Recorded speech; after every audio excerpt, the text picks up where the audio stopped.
As you prepare to settle into the stillness of the night, let your consciousness drift away from the frantic pace of the modern world and find sanctuary in the rhythmic, measured cadence of a long-forgotten era. Imagine yourself seated in the plush, velvet-lined corner of a first-class railway carriage, the steady, hypnotic thrum of the wheels against the tracks serving as a lullaby for your tired mind. Outside the window, the English countryside is draped in a thick, silver-gray mist that softens the edges of every hedge and oak tree, turning the world into a series of gentle, blurred impressions. There is no urgency here, only the slow, deliberate passage of time. Breathe in deeply, feeling the cool, crisp air of the evening settle in your lungs, and as you exhale, release the tension held in your shoulders and the thoughts of the day. You are safe, held in a cocoon of mahogany and wool, moving toward a destination where the only thing that matters is the observation of small, quiet details. Let your eyelids grow heavy as the steam from the engine rises to meet the low clouds, and allow the following narrative to carry you deeper into a state of profound, peaceful repose. The station at Upper Hollowell was little more than a smudge of amber light against the encroaching purple of the twilight when Inspector Alistair Finchley stepped onto the damp platform. The air was thick with the scent of coal smoke and wet stone, a combination that always seemed to herald the beginning of a complex affair. He adjusted his charcoal overcoat, feeling the familiar weight of his notebook in his breast pocket, and watched as the train hissed its final breath of steam before disappearing into the gloom. He was a man of meticulous habits, possessed of a mind that functioned like a finely tuned Swiss watch, and he found the chaotic sprawl of the natural world somewhat untidy, though he appreciated the way the mist obscured the more jarring elements of the landscape. His arrival had been prompted by a telegram of singular brevity and urgency, sent from Wisteria Manor, the ancestral seat of the Thorne family. It spoke of a tragedy that required a discreet and discerning eye, and Finchley, whose reputation for quiet efficiency preceded him, was the logical choice. As he stood there, the only sound was the distant, rhythmic ticking of the station clock, a sound that mirrored the steady beating of his own heart, as he prepared to engage his faculties.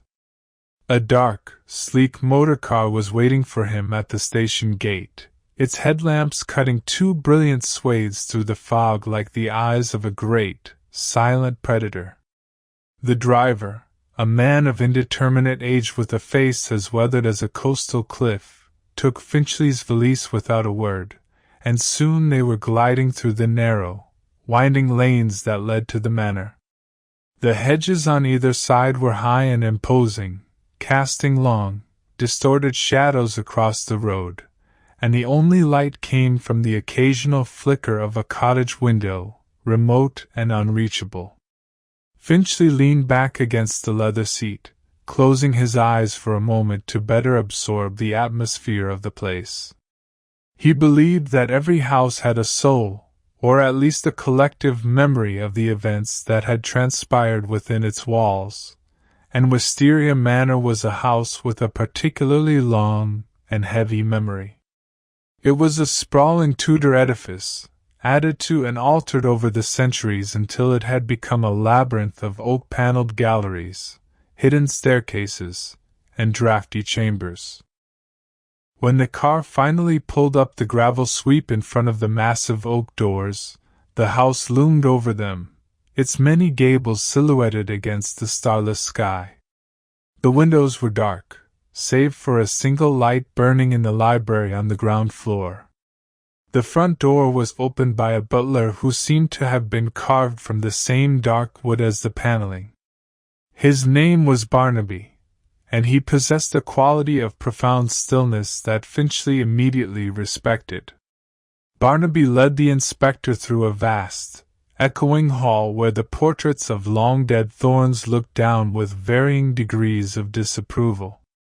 The air was cool and smelled of lavender and beeswax, a scent that spoke of a desperate desire for order in the face of impending chaos. They reached the library, where the rest of the household was gathered, a tableau of frozen figures illuminated by the flickering glow of a dying fire. Lord Percival Thorne, the master of the house, was absent, for it was his sudden and inexplicable demise that had brought Finchley here. Instead, the inspector was met by the widow, Lady Beatrice Thorne, a woman of formidable grace whose eyes held the cold, hard glint of polished flint. Beside her stood the son, Julian, a young man whose expensive tailoring could not hide the nervous twitching of his fingers, and the daughter, Cecilia, who sat in a high-backed chair, her face a pale mask of sorrow and perhaps something else. There were others too, Dr. Arthur Penhaligon, the family physician, who looked as though he had not slept in days, Eleanor Vance, the secretary, whose spectacles caught the light as she looked up from a pile of correspondence, and Captain Marcus Sterling, a visitor of military bearing who stood near the window, staring out into the darkness. Finchley took in the scene with a practiced gaze, noting the positions of the furniture, the way the light fell across the various faces, and the subtle undercurrents of tension that hummed through the room. It was like a complex chess problem, one where the pieces had been moved by an unseen hand. Lady Beatrice spoke first, her voice low and steady, like the tolling of a distant bell. She explained that her husband had been found in his study, the door locked from the inside, with no apparent cause of death. Dr. Penhaligon had been summoned immediately, but he could offer no explanation other than a sudden failure of the heart, a diagnosis that Lady Beatrice found profoundly unsatisfying. Lord Percival had been a man of robust health and even more robust will, and the idea that he would simply cease to exist without warning was, to her, an affront to the natural order. Finchley nodded, his mind already beginning to sift through the possibilities. He asked to be taken to the study, and Barnaby led the way, his footsteps silent on the thick Wilton carpets. The study was located at the end of a long, narrow corridor, a room filled with the scent of old leather and expensive tobacco. The body had been removed, but the essence of the man remained in the heavy mahogany desk, the shelves of first editions, and the large, ornate clock that had stopped at exactly 3 minutes past midnight. Finchley examined the door, the heavy brass bolt, and the windows, which were firmly shut and shuttered against the night. It was a classic puzzle, a locked room with no obvious exit for a killer, yet the air in the room felt heavy, as if it were still occupied by a presence that refused to leave. He spent hours in that room, examining every inch of the floorboards, the dust on the mantelpiece, and the contents of the waste paper basket. He found nothing of immediate significance, yet the very absence of clues was, in itself, a clue. As the night wore on, the house settled into a deeper silence, a silence broken only by the occasional creak of a floorboard or the hoot of an owl in the woods. Finchley retired to the guest room that had been prepared for him, but he did not sleep. Instead, he sat by the window, watching the mist swirl around the gargoyles on the roof and thinking about the Thorne family.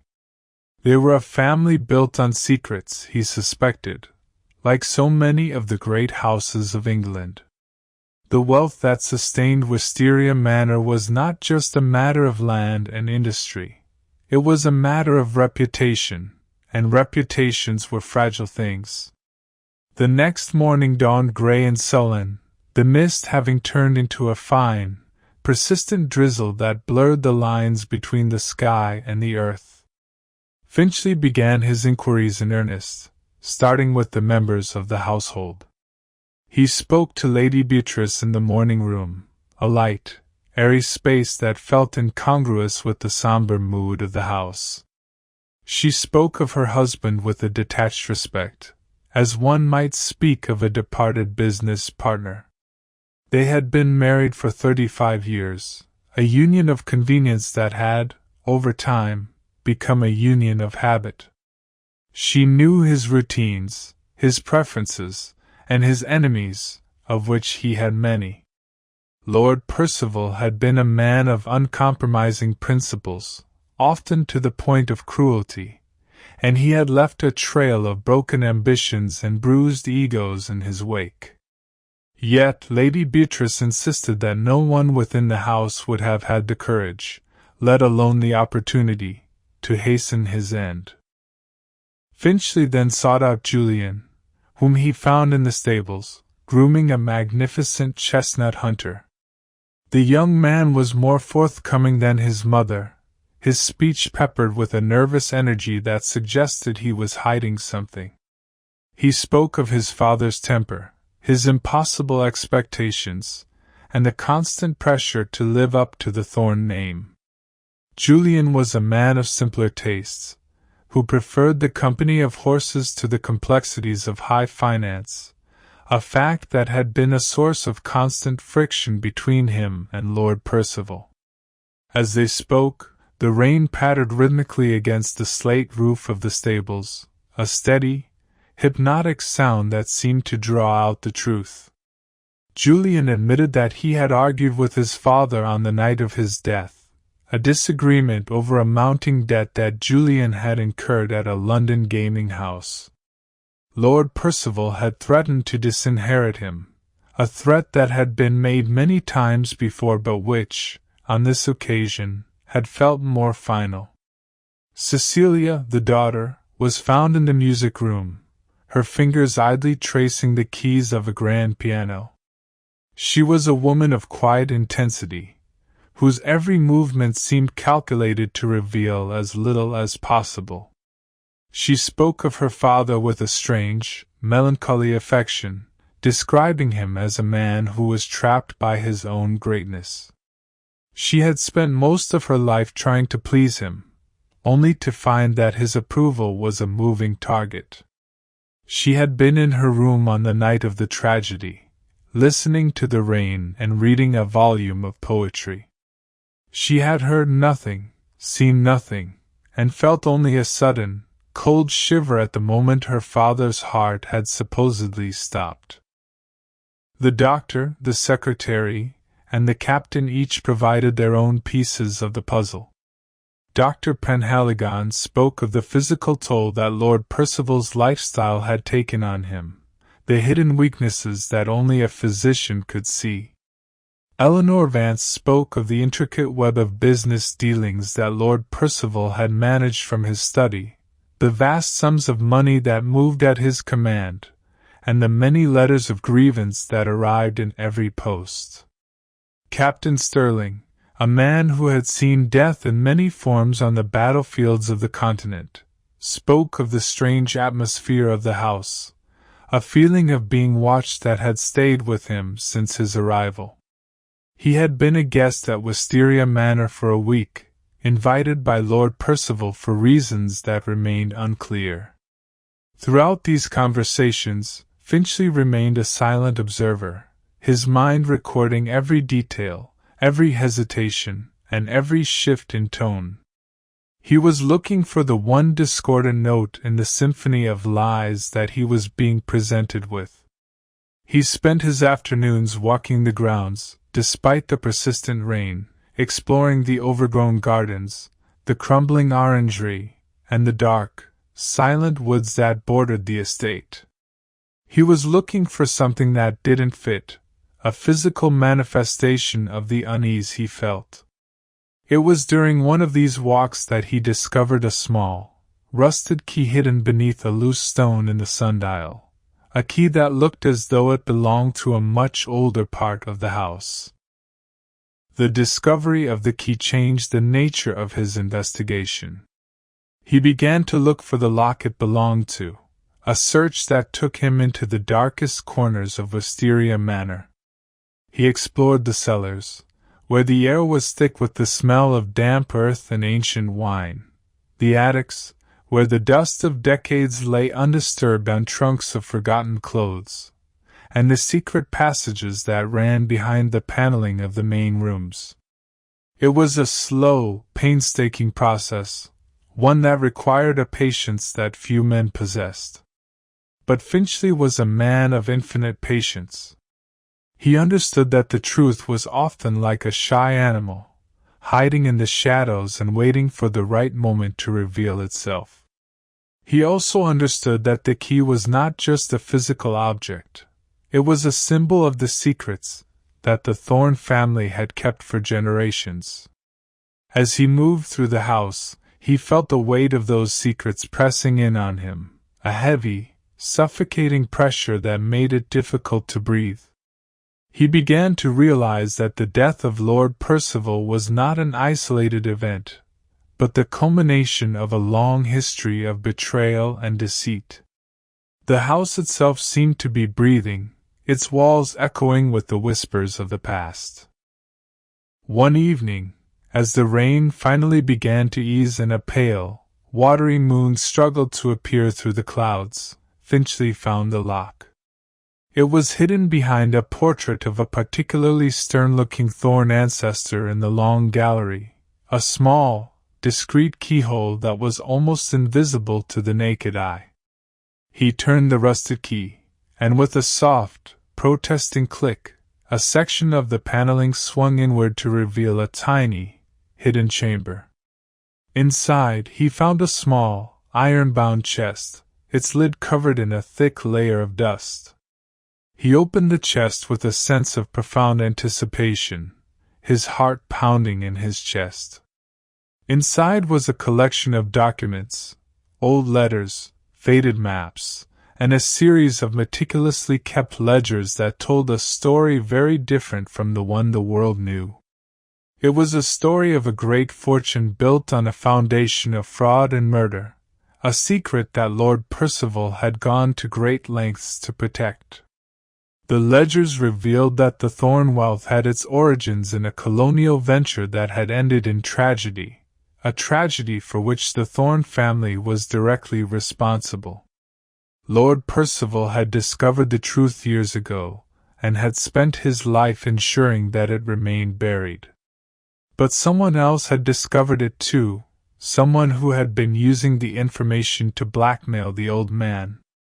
The letters were from this unknown individual, each one more demanding and more threatening than the last. The most recent letter, dated only a week before Lord Percival's death, had demanded a sum of money that even a man of his wealth would have found difficult to provide. Finchley sat in the hidden chamber for a long time, reading the documents and thinking about the implications. He now had a motive for murder, but he still didn't have a killer. He still didn't know how the deed had been done in a locked room. He returned to the study, looking at it with fresh eyes. He noticed something he had missed before, a faint, almost imperceptible scratch on the heavy brass bolt of the door. He examined it with a magnifying glass and realized that it had been made by a thin piece of wire. The killer had not been in the room when the door was locked. They had locked it from the outside using a clever arrangement of wire and thread. It was a trick that required a steady hand and a great deal of practice. He also noticed a small, discolored patch on the carpet near the desk, a patch that smelled faintly of a rare and potent poison derived from a tropical plant. The poison would have been colorless and odorless, causing a sudden and undetectable failure of the heart when inhaled or absorbed through the skin. It was a sophisticated method, one that required specialized knowledge and access to rare materials.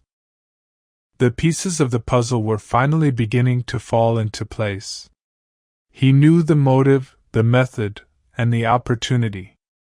All that remained was to identify the hand that had held the wire and the heart that had harbored the poison. He gathered the household in the drawing room once more, the same tableau of frozen figures that had met him on his arrival. The fire was burning brightly now, casting long, flickering shadows across the walls. Finchley stood before them, his face a mask of calm determination. He began to speak, his voice low and steady, as he laid out the history of the Thorn family, the secret of the iron-bound chest, and the clever trick of the locked room. He saw the faces change as he spoke, the shock on Julian's face, the growing alarm on Cecilia's, the cold, inscrutable mask of Lady Beatrice. He spoke of the poison and the wire, and he saw the way Dr. Penhaligon's hand trembled as he reached for his glass of water. He spoke of the blackmailer and the letters, and he saw Eleanor Vance's eyes dart toward the door. Finally, he turned his gaze toward Captain Marcus Sterling, the war hero visitor who had stood so silently by the window. Finchley explained that the captain was not who he claimed to be. He was not a distant relative or an old family friend. He was the son of one of the men who had been betrayed by the Thorn family in the colonial venture so many years ago. He had spent his life seeking revenge, and he had finally found it in the halls of Wisteria Manor. He had been the one who discovered the secret, the one who had sent the blackmail letters, and the one who had finally ended the life of the man who represented everything he hated. The captain stood motionless as Finchley spoke, his face a study in grim satisfaction. He didn't deny the accusations. Instead, he seemed almost relieved that the truth was finally out. He spoke of the years of planning, the careful infiltration of the Thorn household, and the cold, clinical way he had carried out the execution. He had no regrets, he said, for he believed that he was an instrument of justice. The room was silent as he spoke, the only sound the crackling of the fire and the distant, rhythmic ticking of the clock.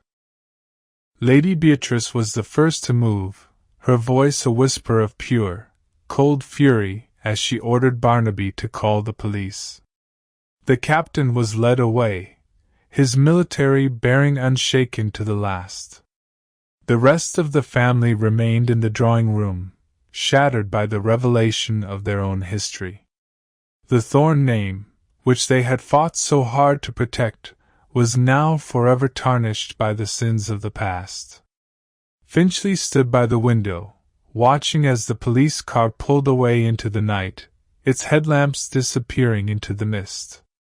The investigation was over, the puzzle solved, yet he felt no sense of triumph. He felt only a profound weariness, a sadness for the human capacity for cruelty and deceit. He thought about the iron-bound chest and the secrets it had held for so long, and he wondered how many other houses in England held similar burdens. The next morning, as he prepared to leave Wisteria Manor, the sun finally broke through the clouds, illuminating the house in a brilliant, golden light. The mist had vanished, and the world looked clean and new. Yet, as he looked back at the massive oak doors, he knew that the shadows would always remain. He boarded the train at Upper Hollowell, the rhythmic thrum of the wheels once again serving as a backdrop for his thoughts. He closed his eyes and allowed the steady, hypnotic motion to carry him away from the House of Secrets, toward a world where things were, perhaps, a little more untidy, but a lot more honest. The train journey back to London was long and quiet. Finchley occupied his usual seat, the rhythm of the tracks lulling him into a state of deep reflection. The events at Wisteria Manor played over in his mind like a slow-motion film, each detail of the investigation examined and re-examined. He thought of the way the light had caught the dust motes in the library, the specific scent of the poison on the carpet, and the cold, calculated revenge of the man who called himself Captain Sterling. He thought of the Thorn family, now adrift in a sea of their own making, and the way the house itself seemed to have exhaled a long-held breath when the secret was finally revealed. He felt a sense of closure, yet also a lingering unease, a reminder that even the most meticulous mind could never fully grasp the complexity of the human heart. As the suburbs of London began to replace the rolling green hills of the countryside, the air grew thick with the smell of urban life, smoke, soot, and the frantic energy of a city that never slept. The steady thrum of the wheels changed in pitch as the train slowed, moving through the labyrinth of brick and steel that led to the station. Upon his arrival at the bustling terminal, Finchley felt the transition from the silent, pressurized world of the manor to the chaotic roar of the city. He walked through the crowds with a sense of detachment, his mind still lingering in the mist-shrouded lanes of Upper Hollowell. He took a cab to his modest flat in Bloomsbury, a place of quiet order and many books.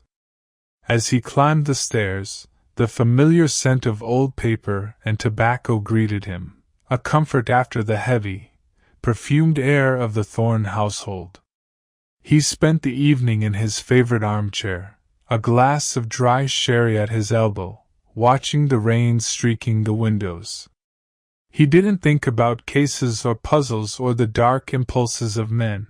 Instead, he thought about the simple, enduring beauty of the natural world, the way the sun had looked when it finally broke through the clouds over Wisteria Manor. He allowed the silence of the flat to envelop him, a silence that was not empty, but filled with the peace of a job well done. He felt his eyelids grow heavy, the rhythmic patter of the rain against the glass serving as a final, gentle lullaby. He drifted into a deep, dreamless sleep, the images of the past fading into a soft, indistinct gray. In the days that followed, the news of the tragedy at Wisteria Manor faded from the headlines, replaced by the more immediate concerns of the world. The Thorne family withdrew from public life, the great house sold to a developer who intended to turn it into a series of luxury apartments. The secret of the iron-bound chest was officially recorded and then forgotten, another footnote in the long, complicated history of the English aristocracy. Finchley returned to his routines, his mind once again focused on the small, quiet details of his work. He was a man of the shadows, a silent observer who moved through the world with a careful, deliberate grace. He understood that the truth was always there, waiting to be found, provided one had the patience and the discernment to look for it. He also understood that the most important thing was not the solving of the puzzle, but the preservation of the order that the puzzle had threatened. As he walked through the streets of London, his charcoal overcoat buttoned against the chill of the morning, he felt a sense of profound contentment. He was a part of the grand, intricate machinery of life, a small but essential cog that helped to keep the world moving in its steady, rhythmic course. Months later, Finchley received a small, carefully wrapped parcel in the post. There was no return address, only a postmark from a small town on the coast of France. Inside was a book, a volume of poetry by a writer he had never heard of, its pages yellowed with age. Tucked inside the front cover was a small, rusted key, the same key he had found in the sundial at Wisteria Manor. There was no note, no explanation, only the key itself, a silent acknowledgment of the bond that had been formed in the dark, silent rooms of the House of Secrets. Finchley looked at the key for a long time, feeling the cold, hard weight of it in his hand. He then walked to the window and threw it out into the grey, swirling mist of the London morning. He watched as it disappeared into the gloom, a final piece of a puzzle that was now truly and completely finished. He turned back to his room, his mind clear and calm, and began to prepare for the challenges of the new day. The world was full of secrets, he knew, but for now, the air was clean, the light was bright, and the rhythm of the city was a steady, comforting pulse that promised a future of infinite possibilities. The seasons shifted with the quiet inevitability of a turning page. The stark, skeletal beauty of winter gave way to the tentative greens of spring, and the air in London softened, carrying the faint, sweet scent of blossoming lime trees. Finchley continued his work, his cases taking him from the fog-bound docks of the East End to the elegant drawing-rooms of Mayfair. Each case was a new labyrinth, a new set of clues to be deciphered, a new truth to be brought into the light. He approached each one with the same meticulous care, the same quiet intensity that had defined his career. He became a legend in the corridors of Scotland Yard, the man who could see the pattern in the chaos, the one who never lost his footing in the shifting sands of human deceit. Yet, he remained a man of solitary habits, finding his greatest pleasure in the quiet order of his own home, the companionship of his books, and the steady, rhythmic ticking of his grandfather clock. He often thought back to Wisteria Manor, not with a sense of regret, but with a quiet appreciation for the lesson it had taught him. He had learned that the most important thing was not the truth itself, but the way in which the truth was handled. He had learned that some secrets were meant to be kept, while others were meant to be revealed, and that the wisdom to know the difference was the greatest gift a man could possess. One afternoon, as the golden light of the setting sun filtered through the lime trees in Bloomsbury, Finchley found himself sitting on a park bench, watching a group of children playing on the grass. Their laughter was a bright, silver sound that seemed to cut through the heavy atmosphere of the city. He felt a sudden, profound sense of peace, a feeling of being exactly where he was meant to be. He realized that the world was not just a collection of puzzles and crimes, but a place of immense beauty and enduring hope. He watched as the shadows lengthened across the park, the rhythmic chirping of the birds signaling the end of the day. He stood up, adjusted his overcoat, and began to walk toward his flat, his footsteps steady and measured on the pavement. He was an old man now, his hair the color of the silver mist he had once admired in the countryside, but his mind remained as sharp and as clear as ever. He was a man who had seen the worst of humanity, yet he still believed in the best. He was a man who had walked through the shadows, yet he still sought the light. As he reached his door, he paused for a moment to look up at the starless sky, the same sky that had loomed over Wisteria Manor so many months ago. He smiled, a slow, quiet smile that reached his eyes, and then he stepped inside, leaving the world and its many secrets behind. The final years of Inspector Finchley's life were spent in a quiet cottage in the heart of the Sussex Downs, a place where the only sound was the wind through the tall grass and the distant, rhythmic crashing of the waves against the chalk cliffs. He spent his days tending to a small garden, growing roses and lavender with the same meticulous care he had once applied to his investigations. He spent his evenings by the fire, reading the classics and writing his memoirs, a task that allowed him to revisit the many labyrinths of his past. He never published the memoirs, for he believed that some stories were too important to be shared with a world that was always in such a hurry. Instead, he left the manuscript in a small, iron-bound chest, the same chest he had once discovered in the hidden chamber of Wisteria Manor. He knew that one day, another mind, perhaps as discerning as his own, would find it and understand the patterns he had seen. He died peacefully on a clear, cold night in midwinter, the stars reflecting in the quiet, still waters of the coastal pools.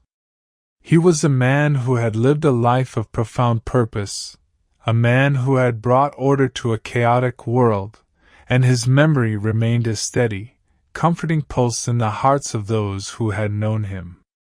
And as the wind continues to blow across the Sussex Downs, and the waves continue to crash against the chalk cliffs, the story of Alistair Finchley, the Inspector of the Shadows, remains a quiet, enduring testament to the power of the human spirit to find the truth, even in the darkest of places. The manuscript lay dormant for decades, tucked away in the shadows of the attic in the Sussex cottage. It survived the passing of owners and the slow creep of dampness, a silent passenger in the house's long history. Eventually, the cottage was purchased by a young historian with a keen interest in the history of the Metropolitan Police. She found the iron-bound chest while exploring the attic, its lid covered in a thick layer of dust. When she opened it and saw the meticulously handwritten pages, she knew she had found something extraordinary. She spent months transcribing the memoirs, captivated by the quiet, measured voice of the man who had seen so much of the hidden world. She felt a deep connection to him, a sense of shared purpose that spanned the generations. She eventually published the memoirs under the title, The Quiet Observer, and the book became a sensation, a reminder of a time when the world was perhaps a little more untidy, but a lot more honest. The story of Alistair Finchley reached a new generation, his wisdom and his quiet intensity serving as a guide for those who sought the truth in an increasingly complex world.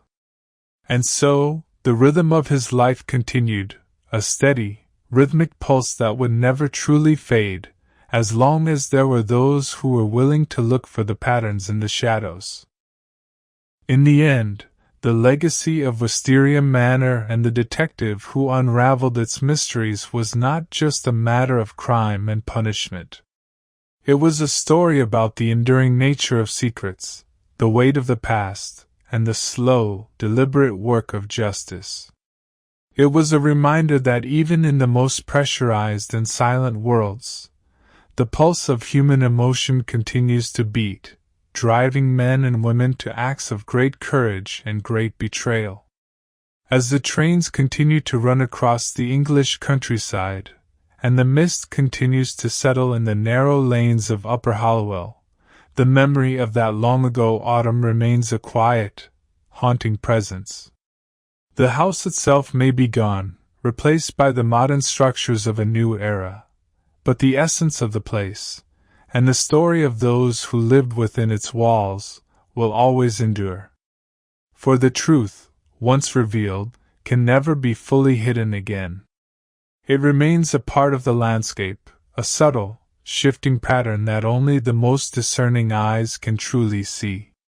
And for those who are willing to listen, the rhythmic thrum of the wheels and the steady ticking of the clock will always tell the same, enduring story. A story of a world that is full of beauty, full of pain, and full of infinite, wonderful possibilities. As you drift now toward the final edges of wakefulness, imagine the last flickers of the fire in that drawing room slowly fading into embers. The heavy velvet curtains are drawn against the night, and the house is settled in its deepest, most profound silence. The secrets are told, the shadows are stilled, and the world is at rest. Feel the weight of the blankets over you, the warmth of the bed, and the steady, rhythmic beating of your own heart. There is no more need for thought, no more need for observation. The journey is complete, and the destination is here, in the soft, quiet embrace of a dreamless sleep. Let the images of the mist and the manor dissolve into a gentle, silver haze, and allow yourself to sink deeper into the stillness. You are safe, you are held, and the world will wait for the morning. Sleep now, and let the long, rhythmic story carry you into the peace of the night. Sleep. Sleep. Sleep.